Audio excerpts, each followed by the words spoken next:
Installing a Pertronix ignition system on a 1968 Ford F250 with a 390 engine. Let's do it. Now for the FE, that's the 390, 360, etc., you'll need the 1281 setup. That comes with, well, instructions, the igniter, and the pieces and parts to go ahead and get it in there. Oh yeah, where's that? The magnet! Ah! And the magnet. This is the standard 390 motor. No modifications.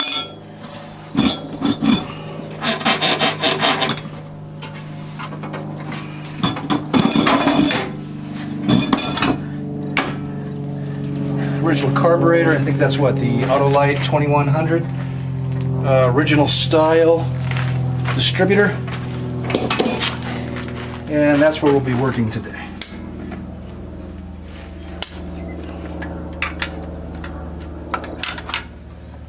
Here, come take a look. Okay, condenser and points come off.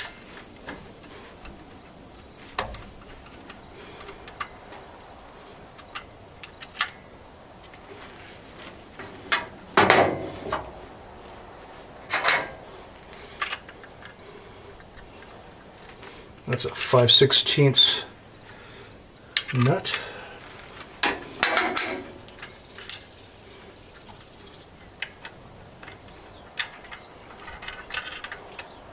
There's the condenser.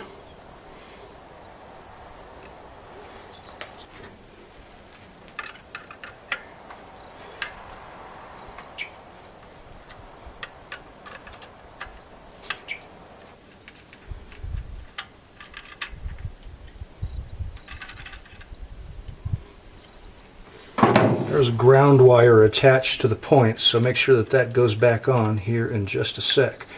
And there comes the points. Here's the Pertronix 1281.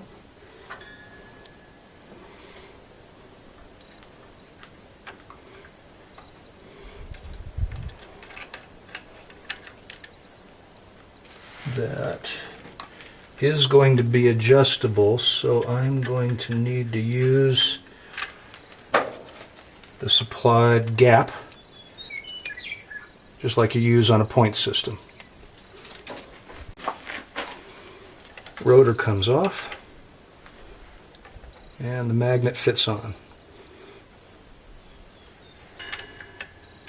There's a little nib right here that fits into this rear hole that kind of guides it. So really this is going to have one screw that goes in the front, and there's where your adjustments are made. It kind of pivots on that nib.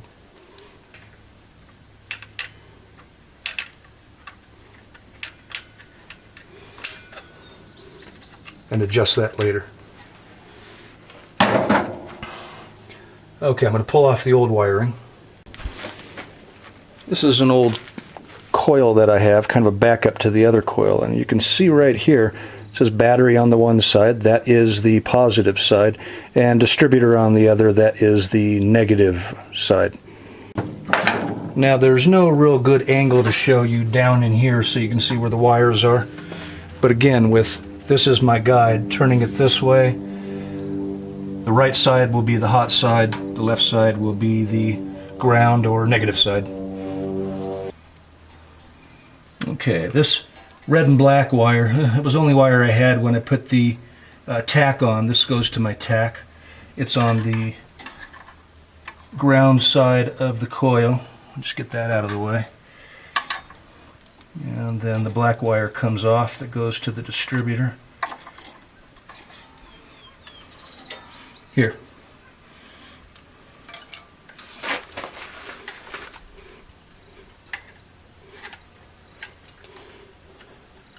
Okay, that black wire was held in by a rubber grommet,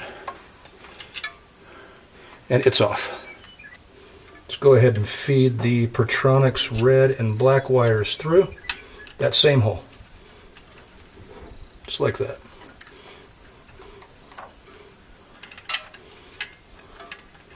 Pertronix supplies another one of these grommets.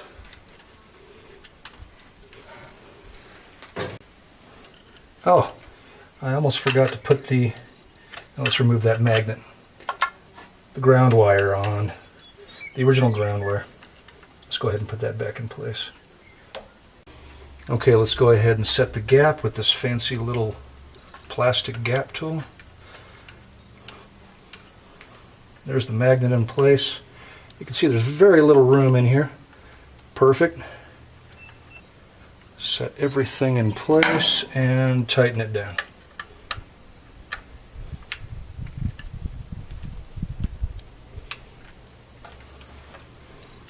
And there it is. Is that too tight? Oh, that's a little too tight. I was just trying to keep it in there firm. Yeah, it seems to have a little upward movement when I go to tighten the screw down. Can you see that? It pushes in when... So is there a little warp to the plate? The Pertronix plate. Huh. Okay, let's loosen that back up. That doesn't seem quite right. That's actually changing the gap as I move the piece. Okay, I had to fiddle with it a little bit because you can't just set it as tight as you can up against that gap tool and crank it down. It's got a little bit of torque to it, so when you pull it out, the body pulls forward. So you actually have to set it just a little bit loose and then tighten it down. No. So I guess on yours, watch out for that. Maybe it's because I have an aftermarket distributor and plate and all the parts that go with it on here, and it wasn't exactly flat like anticipated, but the flat plate on the bottom, at the base of the Pertronix, does not fit flush with it, so it moves when you tighten it down. There it is. That's it. Just like that. Okay, moving on. Okay, now here on the distributor again, we've got the red wire and black wire. Red wire is going to go to battery. Black wire is going to go to the distributor. Just wanted to illustrate that, and that's fitting on there this way. Just like that. Okay, Pertronix is in place and gap properly. We've got the red and black wires attached appropriately on the coil. Oh, I got to put the coil wire back on. There we are. And I can't think of anything else. I think we are there. Let's start it up. Okay, that's it buttoned up. Let's see how she runs.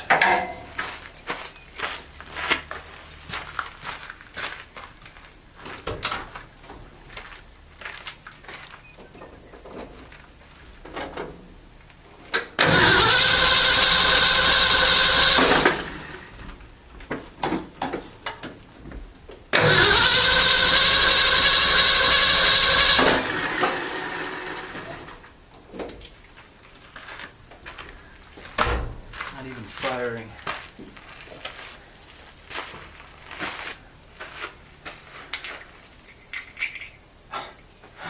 Oh, okay. Do you see that? Did you see what I did?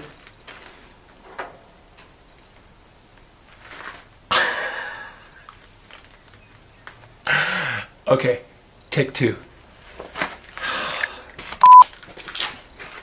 I can't believe I did that. I am a complete amateur. I should leave that in the video just to teach myself a lesson. Okay, keys. Is there anything else I forgot? That's the extra coil. Okay.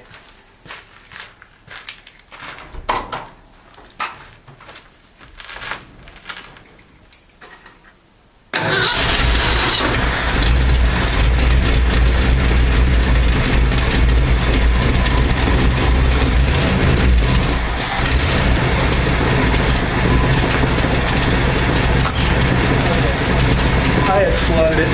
That was a rough start because, yeah, I flooded it. But let's go ahead and let it warm up.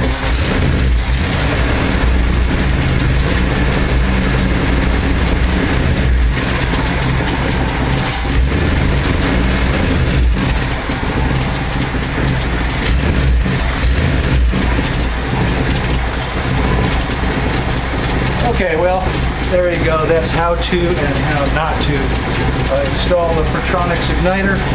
Remember to put your distributor motor on, because if you don't, it won't run and then it'll flood and then later it'll die. That's it. Hope you enjoyed my mistakes and watching this. Okay, I really needed a redo on that ending. This is the way it's supposed to sound. Where's my RPMs at? Yeah, around 650. Okay, good. Listen to that.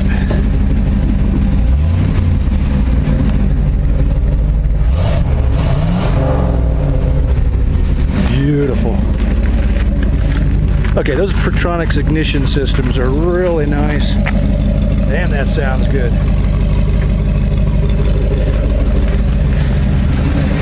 Went ahead and checked my timing while I was at it.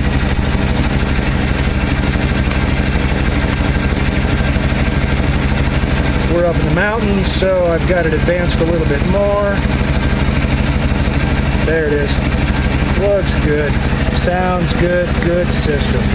All right, thanks for watching.